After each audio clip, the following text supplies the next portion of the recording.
ও আল্লামা ইয়াহিয়া, আল্লাহ তোমাকে কি কারণে মাফ করলেন? মানুষকে তো আল্লাহ তাআলা যে কোনো কারণে মাফ করেন। কারণ নামাজ যদি পছন্দ হয় আল্লাহ নামাজ রাসূলুল্লাহ মাফ করেন। কারণ যদি রোজা পছন্দ হয় আল্লাহ রোজা রাসূলুল্লাহ মাফ করেন। কারণ যদি হজ আল্লাহর কাছে পছন্দ হয় আল্লাহ হজ রাসূলুল্লাহ মাফ করেন। কারণ যদি যাকাত দেওয়াটা আল্লাহর কাছে পছন্দ হয় আল্লাহ রাসূলুল্লাহ মাফ করেন। কারণ যদি দান খয়রাত করেন, দান খয়রাতটা আল্লাহর কাছে পছন্দ হয় আল্লাহ রাসূলুল্লাহ মাফ করেন। কেউ যদি রাস্তা থেকে কষ্ট দেয় বস্তু উঠায় রাসূলুল্লাহ আল্লাহ মাফ করেন, এটা যদি পছন্দ হয়ে যায়। কেউ যদি অন্য কোনো ব্যক্তির সাহায্য করে এটা আল্লাহর কাছে পছন্দ হয়ে যায় আল্লাহ রাসূলুল্লাহ মাফ করেন। কেউ যদি মাদ্রাসায় যায় কুরআন নিয়ে পড়ে, কুরআন পড়ে, কুরআন পড়ার সাথে সাথে আল্লাহ মাফ করে দেন, এটা যদি পছন্দ হয়ে যায় আল্লাহ মাফ করে দেন। ও আল্লামা ইয়াহিয়া, এখন বলো তোমাকে আল্লাহ কি কারণে মাফ করলেন? কি কারণে মাফ করলেন? কোন আমলটা আল্লাহর কাছে পছন্দ হয়েছে? এই আমলের কারণে আল্লাহ মাফ করেন। জোরে বলুন ঠিক কি না? আল্লাহ তাআলার কাছে যে কোনো আমল একটা পছন্দ হবে আল্লাহ এই আমলের পাহাড় দেখে বান্দা বান্দিকে আল্লাহ মাফ করবেন। এই জন্য আল্লাহ বলে জিজ্ঞাসা করলেন, আল্লামা ইয়াহিয়া কোন আমলের কারণে তোমাকে মাফ করলেন? আল্লামা ইয়াহিয়া স্বপ্নে বলতে লাগলেন যে আমি যে কোনো সবাই গেলে সবার শুরুতে মহান রবের প্রশংসা করতাম। যে কোনো মাহফিলে গেলে আলোচনা করার শুরুতে মহান রবের প্রশংসা করতাম। আল্লাহর সম্মুখে যখন নিয়ে যাওয়া হলো মহান আল্লাহ আমাকে বলতে লাগলেন, আল্লামা ইয়াহিয়া তোমার নামাজটা আমি আল্লাহর কাছে কবুল হয় নাই, রোজাটা আমি আল্লাহর কাছে কবুল হয় নাই, হজ করাটা আমি আল্লাহর কাছে কবুল হয় নাই, যাকাত দেওয়াটা আমি আল্লাহর কাছে কবুল হয় নাই, দান খয়রাত করাটা আমি আল্লাহর কাছে কবুল হয় নাই। কিন্তু আল্লামা ইয়াহিয়া তুমি যে সবাই গেলে সেখানে গিয়ে বেশি বেশি আমি আল্লাহর প্রশংসা করতাম, আমি আল্লাহ খুশি হইতাম, আমি আল্লাহ রাজি হইতাম।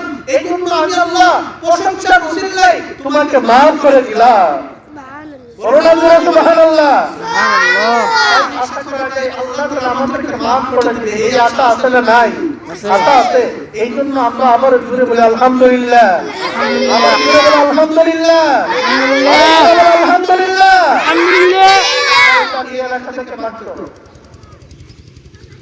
সাফেলা মাদ্রাসা ইসলামী আরবিয়া, চারগ্রাম সাফেলা মাদ্রাসা, বাটি সাফেলা, উদান সাফেলা, বনে রাঙ্গা মাটিয়া, দামপাড়া, গৌরারোগ ইউনিয়নের ওয়াজ মাহফিল প্রথম অধিবেশন শুরু হয়ে গেছে, কিন্তু এখন দেখা যায় মানুষ নাই।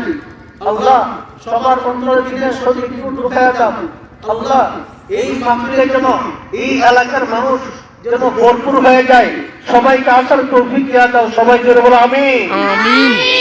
মুসলমান ইমানদার ভাই, আমি একটা আয়াত পাঠ করেছিলাম বিশ্বনবী রাহমাতুল্লিল আলামিনের হাদিসের ভান্ডার থেকে একটা কিছু হাদিস পাঠ করেছিলাম। আল্লাহ তাআলা যদি আমাকে তৌফিক দান করেন তত অনুযায়ী আমি কিছু আলোচনা পেশ করার চেষ্টা করব। তৌফিকুল্লাহি তাআলা ওয়া আমিন। আমার তেলাওয়াত কিন্তু আয়াত আল্লাহ রাব্বুল আলামিন সর্বপ্রথম বলেন ইকরা, হে আমার হাবিব আপনি পড়ুন। এই আয়াত নিয়ে জিবরিল আলাইহিস সালাম ওয়া সালাম সর্বপ্রথম আপনাকে হেরা পর্বতের কোথায় নবী আল্লাহর জ্ঞান ভক্ত ছিলেন, আল্লাহর জিকিরে ভক্ত ছিলেন, আল্লাহর জিকিরে ভক্ত ছিলেন। এই অবস্থায় জিবরিল আলাইহিস সালাম ওয়া সালাম আসলেন, আসিয়া বলতে লাগলেন, বুখারী শরীফের রিওয়ায়াত, বুখারী শরীফের প্রথম অধ্যায় মুফাদ এনেছেন, বাবু কাইফা কানা বাদুল ওয়াহি ইলা রাসূলিল্লাহ সাল্লাল্লাহু আলাইহি ওয়াসাল্লাম। এর মাঝখানে তিনি এনেছেন আল্লামা বুখারী রাহমাতুল্লাহ আলাইহি সর্বপ্রথম ইব্রাহিম আলাইহিস সালাম ওয়া সালাম আল্লাহর পক্ষ থেকে ওহী নিয়ে আসলেন হেরা পর্বতের গুহায়, আসিয়া বলতে লাগলেন, ইকরা মুহাম্মদ তুমি পড়ো, মুহাম্মদ তুমি পড়ো, মুহাম্মদ তুমি পড়ো। আমরা একবার বলি সাল্লাল্লাহু আলাইহি ওয়াসাল্লাম, সাল্লাল্লাহু আলাইহি ওয়াসাল্লাম। নবীকে বললেন মুহাম্মদ তুমি পড়ো, ইকরা মুহাম্মদ তুমি পড়ো। নবী জবাব দিলেন, মা নামে কারি, মা নামে কারি, মা নামে কারি, মা নামে কারি। মা নবীও হইতে পারে, মা ইসলামী হইতে পারে। নবী বলে মা না অর্থ দিতে পারে, মা প্রশ্নের অর্থ দিতে পারে। আমি এখানে মা দ্বারা প্রশ্নের মা ইসলামিয়া অর্থাৎ প্রশ্নবোধক মা এর অর্থ দিব। নবী বললেন মা নামে কারি, মা নামে কারি। আমি কি করিব, আমি কি করিব? হ্যাঁ জিবরিল আমিন আলাইহিস সালাতু ওয়াস সালাম তুমি আমাকে বললে ইকরা, আল্লাহ বলেছেন পড়ো। তখন নবীজি বলতে লাগলেন আমি কি করব মা নবীর কাজ আমি কি করব। আবার বলতে লাগলেন ইকরা, হ্যাঁ নবীজি আপনি পড়ুন। নবীজি বললেন, জবাব দিলেন মা নবীর কাজ আমি কি করব। আবার বললেন ইকরা, হ্যাঁ নবীজি আপনি পড়ুন। নবীজি বলতে লাগলেন মা নবীর কাজ আমি কি করব। তাফসীরে কারণ বলেন নবীজি এমন প্রশ্ন কেন করলেন যে নবীজি বললেন আমি কি করব, এটা কেন বললেন? কারণ হইল জিবরিল আমিন আলাইহিস সালাতু ওয়াস সালাম কোন বিষয়টা করবেন এটা স্পষ্ট করেন নাই, সুস্পষ্ট করেন নাই। এজন্য নবীজি বলতে লাগলেন মা নবীর কাজ আমি কি করব।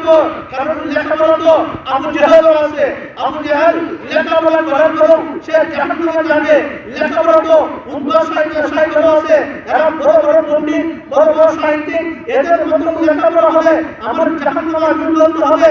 লেখাপড়া তো ফেরাউনের ছিল, ফেরাউনের মতো লেখাপড়া হলে আমার জাহান্নামে আগুন জ্বলতে হবে। লেখাপড়া তো নমরুদ হয়েছিল, নমরুদের মতো লেখাপড়া হলে আমার জাহান্নামে আগুন জ্বলতে হবে। লেখাপড়া তো বিজ্ঞান কাবিদুর আছে, এদের মতো লেখাপড়া হলে আমার জাহান্নামে আগুন জ্বলতে হবে। লেখাপড়া তো তসলিমা নাসরিন আছে, তসলিমা নাসরিনের মতো লেখাপড়া হলে আমার জাহান্নামে আগুন জ্বলতে হবে। লেখাপড়া তো বড় বড় বিদ্যালয় আছে, এদের মতো লেখাপড়া হলে আমার জাহান্নামে আগুন জ্বলতে হবে। এই জন্য নবী বললেন আমি কি করব।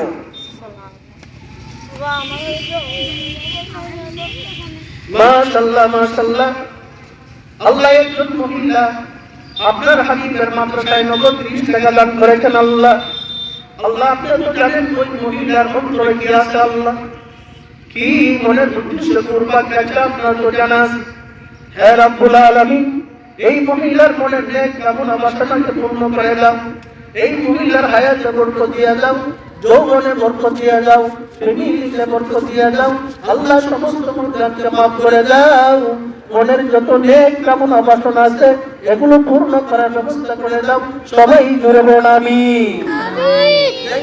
নবীজি বললেন মা নবীর কাজ আমি কি করব। এই জন্য নবীজি তিনবার বললেন কি করব, আগে এটা স্পষ্ট করো, এরপর আমি করব।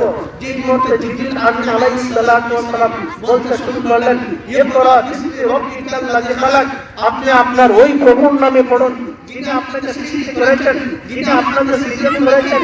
যখন ইহা বললেন, এই আয়াতটা বললেন, তখন নবীজি সাথে সাথে পড়তে শুরু করলেন। বলুন না সুবহানাল্লাহ। কেন পড়তে শুরু করলেন? যেই মুহূর্তে বললেন ইকরা বিসমি রাব্বিকাল্লাযী খালাক, আপনি আপনার ওই প্রভুর নামে পড়ুন যিনি আপনাকে সৃষ্টি করেছেন। এবার নবীজি ভাবতে লাগলেন আমার রোগের পড়া তো বাদ দেওয়া যায় না, রোগের পড়া পড়তে হবে। রোগের পড়া পড়লে সওয়াব আছে না নাই? আছে। এই জন্য নবীজি বললেন রোগের পড়াতে সওয়াব, এই সওয়াবের কারণে নবীজি পড়তে শুরু করলেন। সূরা ইকরা। এর এই আয়াতের বোঝা যায় যে কোনো মুসলমানের সন্তান ছেলে হোক মেয়ে হোক, যখন সে কথাবার্তা বলতে পারে নিয়ম হলো তার যখন সে কথাবার্তা বলতে পারে বাচ্চাটা, তার শিক্ষাটা সর্বপ্রথম যে শিক্ষাটা হবে এটা রবের শিক্ষা। জোরে ঠিক কিনা? রাসূলের সর্বপ্রথম শিক্ষা হলো রবের শিক্ষা। এই আয়াত দ্বারা প্রমাণ হয়ে যায়, এই আয়াত দ্বারা প্রকাশ হয়ে যায় যে মুসলমানদের ছেলে মেয়েদের সর্বপ্রথম শিক্ষা হইতে হবে রবের শিক্ষা। জোরে ঠিক কিনা? রবের শিক্ষা হতে হবে, সর্বপ্রথম শিক্ষা হতে হবে রবের শিক্ষা। রবের শিক্ষা আগে দিবেন, রবের শিক্ষা আগে দিবেন।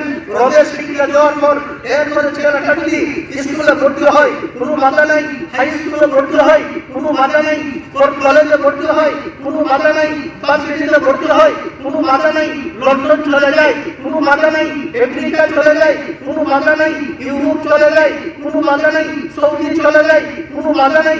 কারণ ছেলেটার অন্তরে রবের শিক্ষা আছে। আশা করা যায় যেহেতু তার অন্তরে রবের শিক্ষা রয়েছে, এই জন্য এই ছেলেটা ভবিষ্যতে রবের শিক্ষার থাকার কারণে ওই ছেলেটা আমল করবে। জোরে ঠিক কিনা?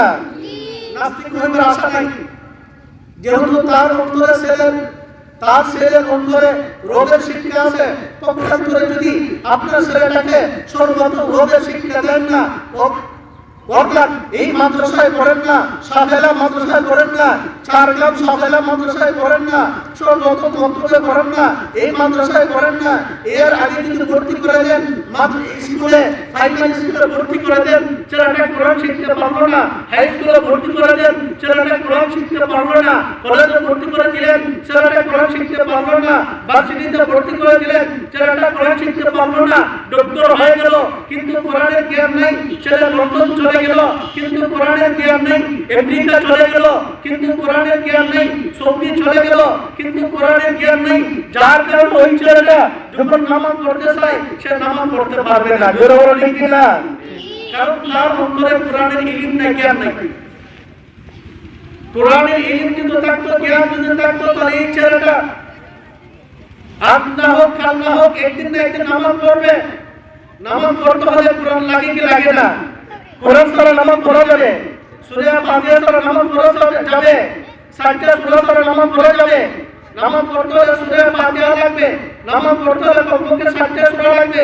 ওই সূরাগুলো প্রাইমারি স্কুলে শিক্ষা দেওয়া হয় না, হাই স্কুলে শিক্ষা দেওয়া হয় না, কলেজে শিক্ষা দেওয়া হয় না, ভার্সিটিতে শিক্ষা দেওয়া হয় না। জোরে বলো ঠিক কিনা?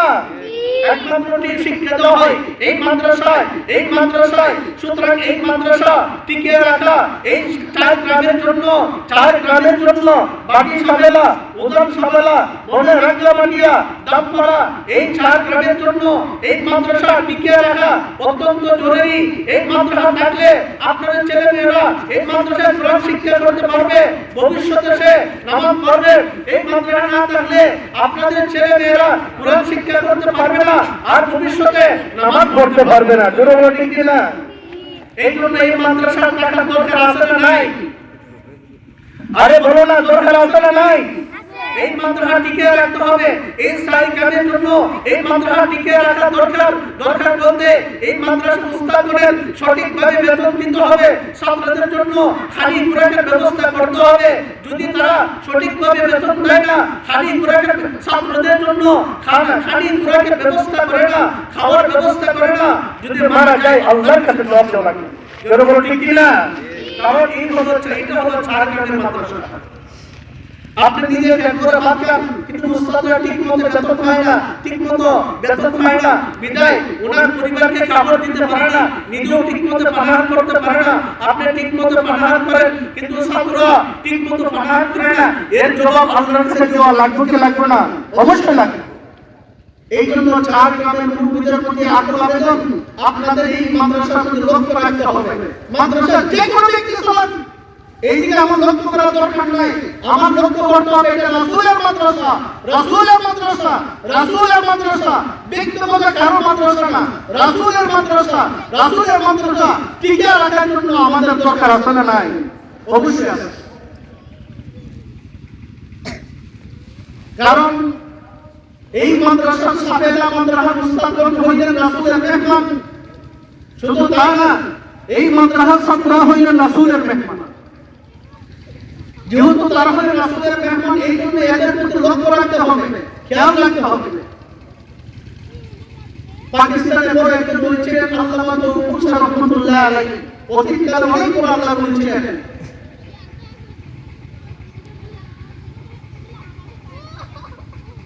আল্লামা তৌফিক রহমাতুল্লাহ আলাইহি তিনি এই ঘটনা লিখেছেন, গতকালকে তিনি মারা গেছেন, এই জন্য আজকে ওনার নামের শেষে বললাম রহমাতুল্লাহ আলাইহি।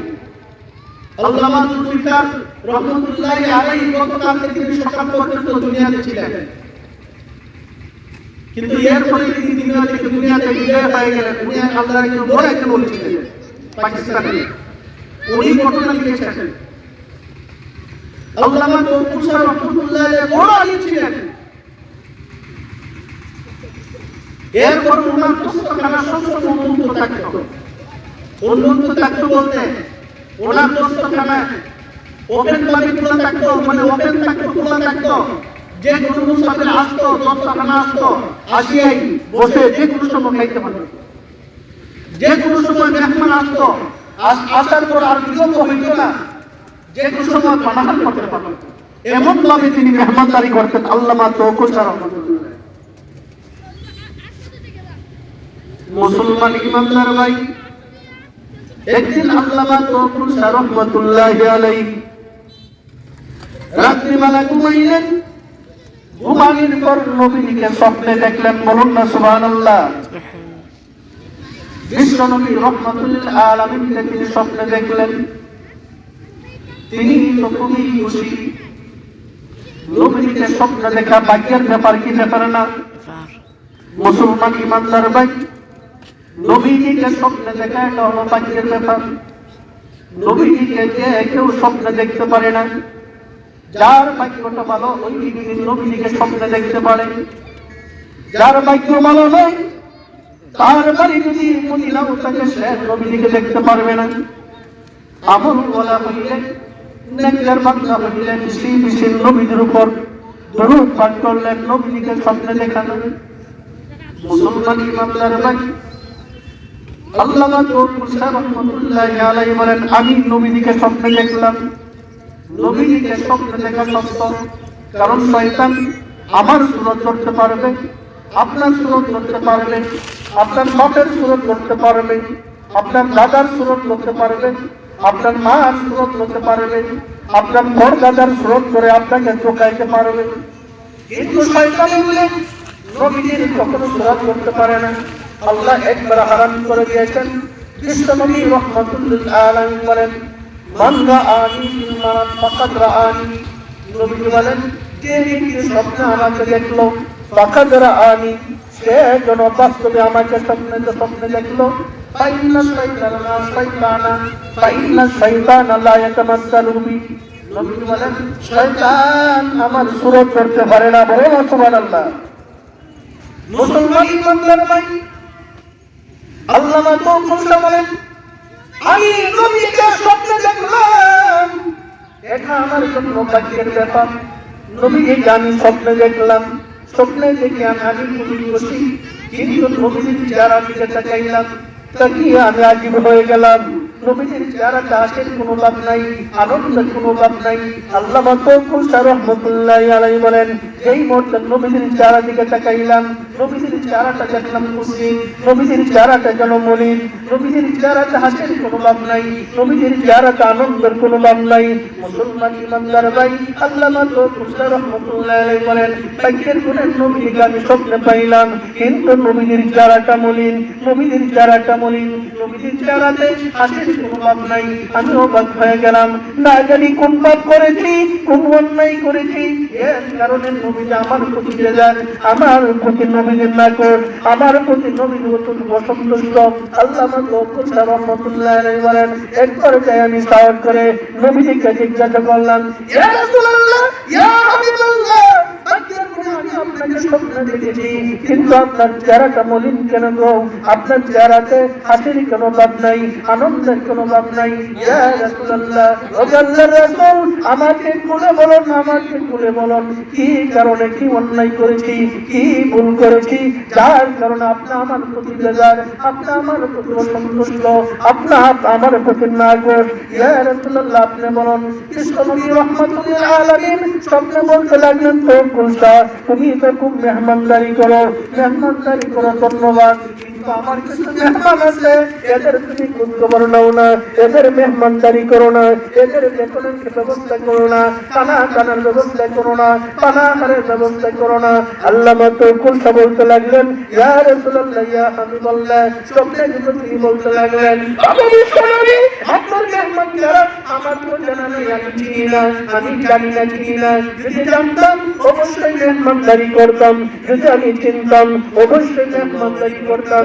ইয়া রাসূলুল্লাহ, ইয়া হাবিবাল্লাহ, আপনার মেহমান কারা আমাকে বলুন, আপনার মেহমান কারা আমাকে বলুন, আপনার মেহমানকে আমাকে বলুন। বিশ্ব নবী রহমাতুল আলামিন স্বপ্নেই বলতে লাগলো, তৌফিক শাহ, পাকিস্তানের মরুভূমি জায়গাতে, মরুভূমি এলাকাতে একটা কওমি মাদ্রাসা আছে, ওই মাদ্রাসার উস্তাদগণ ঠিক মতো বেতন পায় না, ছাত্ররা ঠিক মতো খানা দানা পায় না, পানাহার করতে পারে না।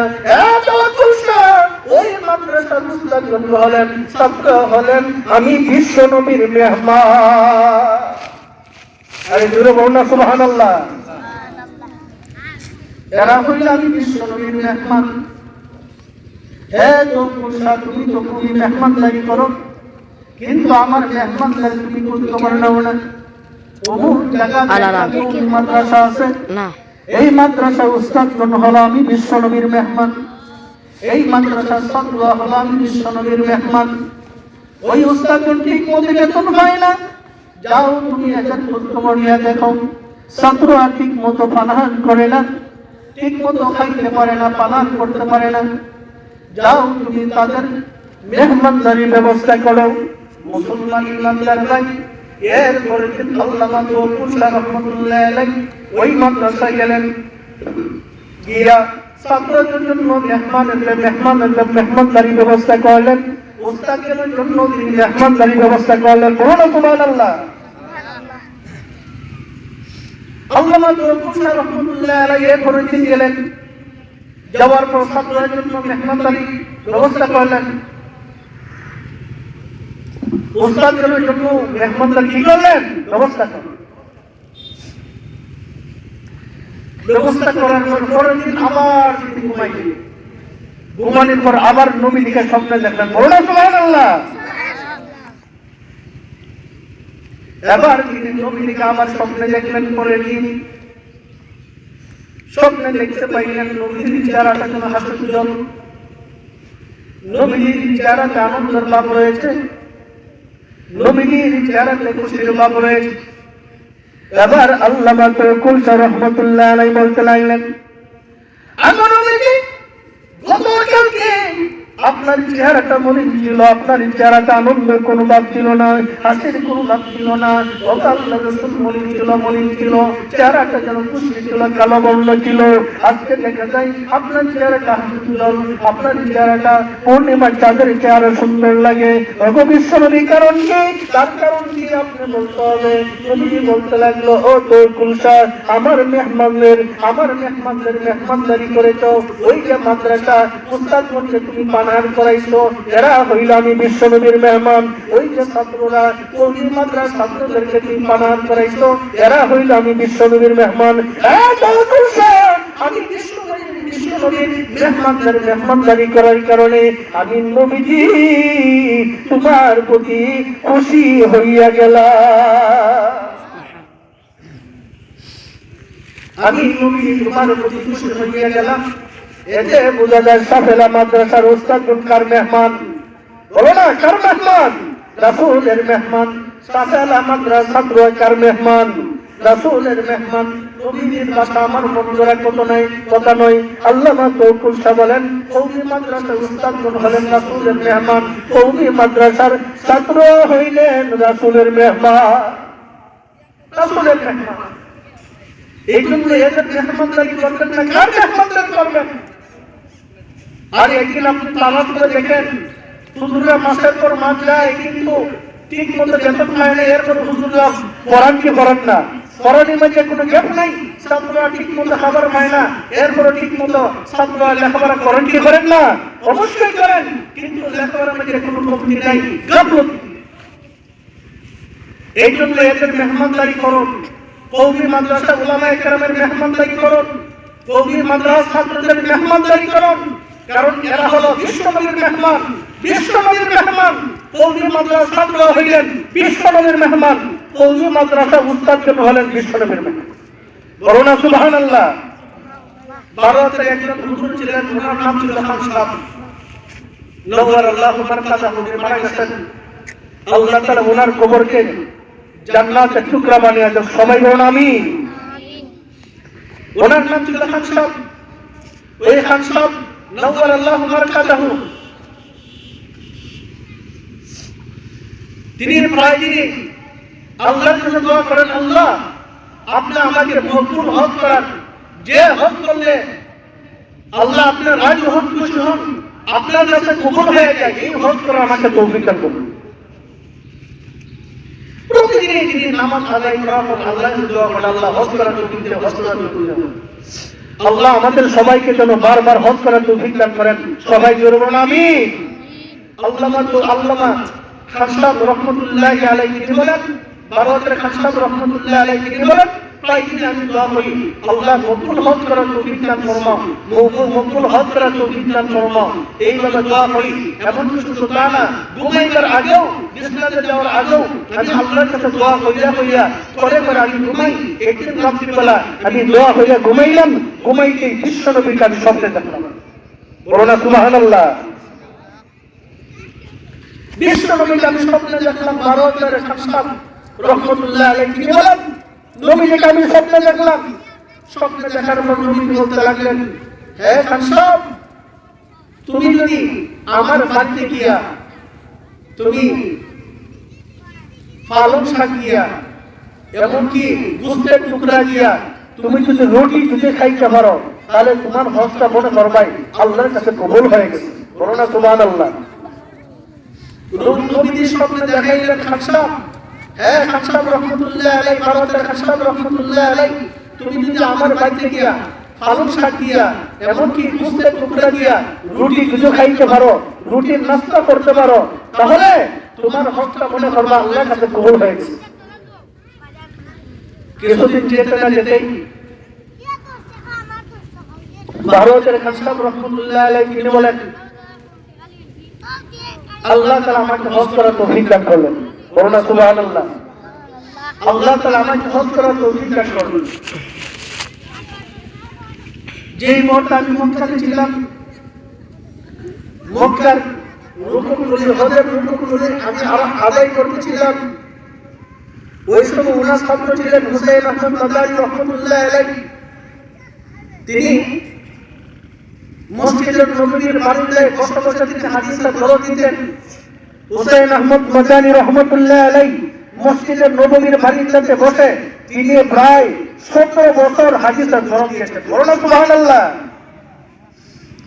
হুসাইন আহমদ মাদানী রহমতুল্লাহ আলাইহি মসজিদের নববীর বারান্দাতে বসে প্রায় 17 বছর তিনি হাদিস পড়াইছেন।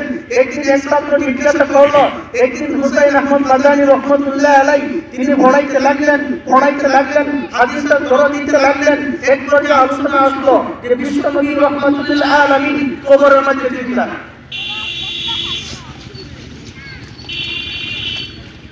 নবীজি বলেছেন, আল আকিয়া কুল্লুহুম আহিয়াউন ইউসাল্লুন ফি কুবুরিহিম। বিশ্বনবী রহমাতুল্লিল আলামিন এক হাদিসে বলেন, সমস্ত নবীগণ তাদের নিজ নিজ কবরে জিন্দা, শুধু জিন্দা না, সবাই কবরের মধ্যে নামাজ পড়তেছে। বলো না সুবহানাল্লাহ। নবীজি বলেন, সমস্ত নবীগণ তাদের কবরে জিন্দা, শুধু তা না, সবাই নিজ নিজ কবরে নামাজে দণ্ডায়মান। একবার হুসাইন আহমদ মাদানী রহমতুল্লাহ আলাইহি তিনি পড়াইতে ছিলেন, দরজ দিতে চাইলেন। একবার যে আলোচনা আসলো নবীরা কবরের মধ্যে, নবী কি কবরের মধ্যে জিন্দা কিনা, তিনি দর্শক বললেন, শুধু নবী না, সমস্ত নবীগণ কবরের মধ্যে জিন্দা। বলো না সুবহানাল্লাহ। জিন্দা, সবাই জিন্দা। এক পর্যায়ে মিশরের ছাত্র, খুবই গ্রেটেস্ট ছাত্র, খুবই মেধাবী ছাত্র, ওগো আমাদের উস্তাদ হুসাইন আহমদ মাদানী বিশ্বনবীকে কবরে জিন্দা বিশ্বাস হয়, তবে বাস্তবে দেখাইলে ভালো হয়। বলো না সুবহানাল্লাহ। নবী নিজে কবরে জিন্দা বিশ্বাস হয়, তবে বাস্তবে দেখাইলে ভালো হয়। মুসলমান ইমানদার ভাই, এমন প্রশ্ন যখন মিশরের ছাত্র যখন প্রশ্ন করলো, হুসাইন আহমদ মাদানী রহমতুল্লাহ আলাইহি তিনি অবাক হয়ে গেলেন। এখন আমি কি করে দেখাই নবী কবরে যে জিন্দা? এক পর্যায়ে তিনি চিন্তায় পড়ে গেলেন। চিন্তায় পড়ে আল্লাহর কাছে সাহায্য চাইতে লাগলেন। প্রভু গো, আমার ছেলে, আমার ছাত্র বলেছেন বিশ্বনবী কবরে যে জিন্দা, সে মানে জানে, তবে সে বিশ্বাস বাস্তবে দেখাইলে তার বিশ্বাস হয়। বিশ্বাস তো আছে, বাস্তবে দেখাইলে আরো বলা হয়। হে আল্লাহ, আমি কি করে নবীকে দেখাইব? নবীকে কবরে জিন্দা যাচ্ছেন, কি করে দেখাইব? একবার যে আল্লাহ ইলহাম দিলেন, হুসাইন আহমদ মাদানী রহমাতুল্লাহ আলাইহি, তোমার চিন্তা করার কারণ নাই। এই মুহূর্তে তুমি মসজিদে নবীর রওজা দিকে তাকাও, নবীর রওজা দিকে তাকাও, নবীর রওজা দিকে তাকাও। হুসাইন আহমদ মাদানী বলেন, আমি নবীর রওজার দিকে তাকাইলাম, তাকাইতে দেখতে পাইলাম নবী তার কবরের মধ্যে বসে আছে। বলো না সুবহানাল্লাহ। নবীজি তার কবরে বসা এই মুহূর্তে ছাত্র কিন্তু তারা দিয়ে তাকাও, ছাত্র তারা দিয়ে তাকাইলো, দেখতে পাইলো জিন্দা নবী কবরের মধ্যে বসে আছে। বলো না সুবহানাল্লাহ। ওই হুসাইন আহমদ মাদানী রহমাতুল্লাহি আলাইহি ভারতের খানসাব রহমাতুল্লাহি আলাইহি ছাত্র, উনি বারবার চিঠি লিখেন। সেই জমানা তো খুব ছিল না যে হুজুর আপনি কবে মদিনা আসবেন একটু বলে যান। সেই জমানায় চিঠি ছিল না, সেই জমানায় ফোন ছিল না, মোবাইলের ব্যবস্থা ছিল না। তিনি চিঠি বানাইলেন, কারণ ওই খানসাব হইলেন ভারতের খানসাব রহমাতুল্লাহি আলাইহি হলেন হুসাইন আহমদ মাদানী রহমাতুল্লাহি আলাইহি প্রাথমিক শিক্ষক উস্তাদ। এই জন্য উনি চাচ্ছিলেন উস্তাদ যদি মদিনা আসে যাতে করে ওনার একটু খেদমত করতে পারে। কিন্তু খানসাব রহমাতুল্লাহি আলাইহি হুসাইন আহমদ মাদানী রহমাতুল্লাহি আলাইহি প্রশ্নের কোনো উত্তর দেন না, প্রশ্নের কোনো উত্তর দেন না, প্রশ্নের কোনো উত্তর দেন না। সময় যাইতেছে, দিনকাল যাইতেছে, হঠাৎ করে একদিন চিঠি লিখলেন হুসাইন আহমদ মাদানী আজকে আমি মক্কা থেকে মদিনায় আসবো, মক্কা থেকে মদিনায় আসবো। হুসাইন আহমদ মাদানী রহমাতুল্লাহি আলাইহি যখন মক্কা থেকে মদিনা আসলেন ওনার উস্তাদ খানসাব রহমাতুল্লাহি আলাইহি, তখন তিনি খুবই আনন্দ আত্মহারা আনন্দ উৎফুল্ল হয়ে পড়লেন। আজকে আমার উস্তাদ আসবে, এটা আমার জন্য ধন্যের সৌভাগ্যের ব্যাপার, এটা আমার জন্য ভাগ্যের ব্যাপার।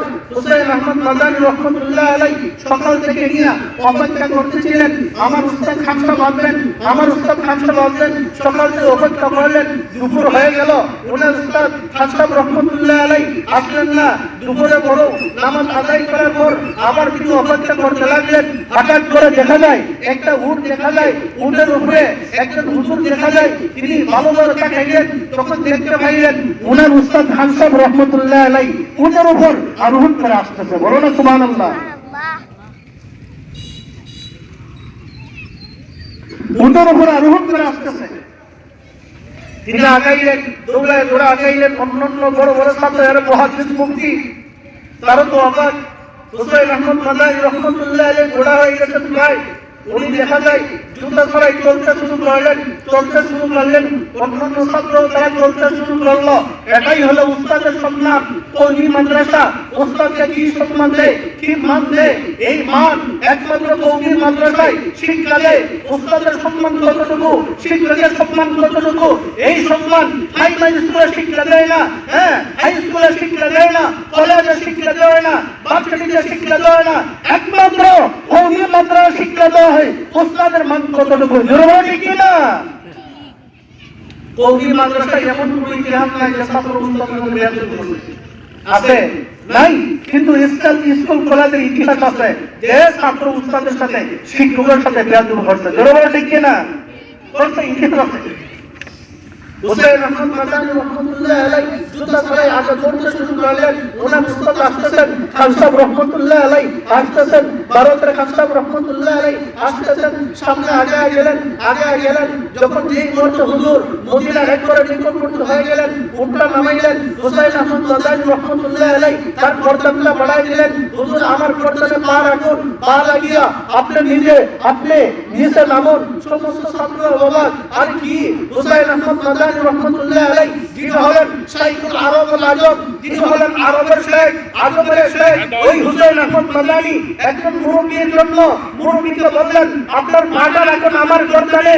আরে কি ব্যাপার, কি ব্যাপার? ছাত্ররা কান্না শুরু করে দিল। হুসাইন আহমদ মাদানী উনার তুলনায় আর কেউ হইতে পারে না। যিনি হলেন আরবের শেখ, যিনি হলেন সারা আজমের শেখ, ওনার মতো কেউ হইতে পারে না। হুসাইন আহমদ মাদানী রহমাতুল্লাহি আলাইহি নিজের গর্দান বাড়াই দিলেন। উনার উস্তাদ খানসাব রহমাতুল্লাহি আলাইহি গর্দানে পা দিয়া আস্তে আস্তে করে জমিনে নামলেন। সুবহানাল্লাহ। হ্যালো, আস্তে আস্তে জমিনে নামলেন। শুধু তাই না, উস্তাদের কাঠি নিজের মাথা লইলেন। অন্যান্য ছাত্র বললেন হুজুর আমাকে দিয়ে দাও। বললেন না না, আমি দেবে কেন? ইনি হলেন আমার উস্তাদ, আমার উস্তাদ, আমার উস্তাদ, আমার উস্তাদের জুতা আমি বহন করব, আমার উস্তাদের কাঠি আমি বহন করব। আমি ছাত্র আছি, তোমাদেরকে আমি বহন করতে দেব না। উস্তাদকে নিয়ে গেলেন, নিয়ে যাওয়ার বললেন হুজুর আপনি গোসল করে আসেন, ওযু করে আসেন, এরপরে খানা দানার ব্যবস্থা হবে। যেমন অনেক দূর থেকে আসছেন,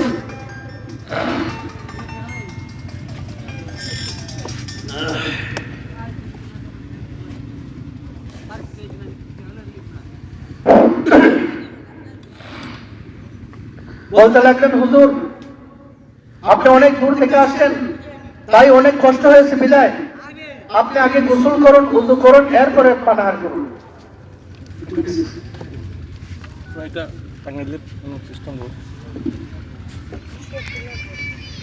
হুজুর বললেন, হ্যাঁ ঠিক আছে।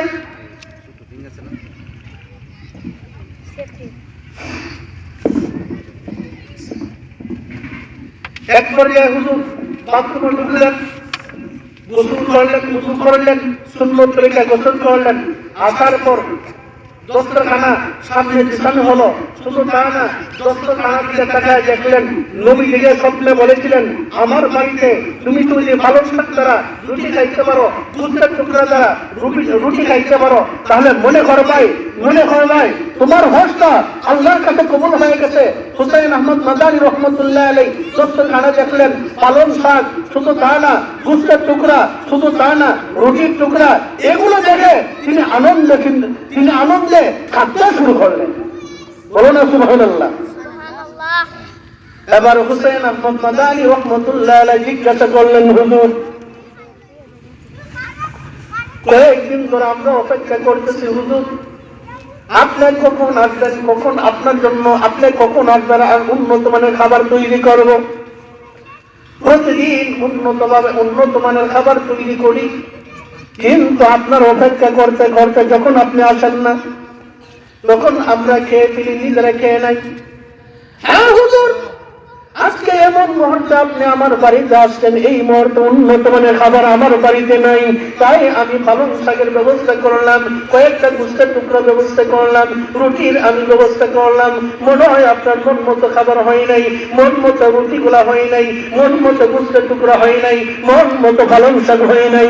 এত কষ্ট করে আপনি মক্কা থেকে মদিনায় এসেছেন আমার বাড়িতে, আমি হইলাম আপনার ছাত্র, আপনার প্রিয় ছাত্র, শুধু ছাত্র নয়, আপনার প্রিয় ছাত্র। ও হুজুর, মনে হয় উন্নত মানের খাবার ব্যবস্থা না করার কারণে আপনি কাঁদতেছেন, আপনার মনে কষ্ট পেয়েছেন, আপনি দুঃখ কাঁদতেছেন। হুজুর বলতেছেন, না রে না, ও হুসাইন আহমদ মাদানী রহমতুল্লাহি আলাইহি, আমি দুঃখে কাঁদতেছি না রে, আমি কষ্টে কাঁদতেছি না। হুসাইন আহমদ মাদানী রহমতুল্লাহি আলাইহি, আমি বারবার আল্লাহর কাছে দোয়া করতাম, প্রভু হে আমাকে মকবুল হজ করার তৌফিক দিয়ে যাও, মকবুল হজ করার তৌফিক দিয়ে যাও, কবুল হজের তৌফিক দিয়ে যাও। একজন নবীকে স্বপ্নে দেখলাম, তখন নবীজি বললেন, আরে খামসাব রাহমাতুল্লাহ, তুমি যদি আমার বাড়িতে পালং শাক দ্বারা, গোস্তের টুকরা দ্বারা যদি এবং রুটি যদি খাইতে পারো, তারে মনে করবাই তোমার হজ আল্লাহর কাছে কবুল হয়ে গেছে, তোমার হজ আল্লাহর কাছে মকবুল হয়ে গেছে। ও হুসাইন আহমদ মাদানী রহমতুল্লাহ আলাইহি, আল্লাহর নবী আল্লাহর হাবিব রহমতুল্লাহ আলাইহি স্বপ্নে যা বলেছেন, অর্থাৎ স্বপ্নে তিনি বলেছেন পালং শাকের কথা। দেখা যায় তোমার দস্তরখানার মধ্যে পালং শাক আছে, স্বপ্নে বলেছেন গোস্তের টুকরার কথা। দেখা যায় তোমার দস্তরখানায় গোস্তের টুকরা আছে, স্বপ্নে নবীজি বলেছেন রুটির কথা। দেখা যায় তোমার দস্তরখানায় রুটির টুকরা রয়েছে, রুটি রয়েছে। ওই খাবার থেকে আমার বিশ্বাস হয়ে গেল এই গড়েটা তোমার না।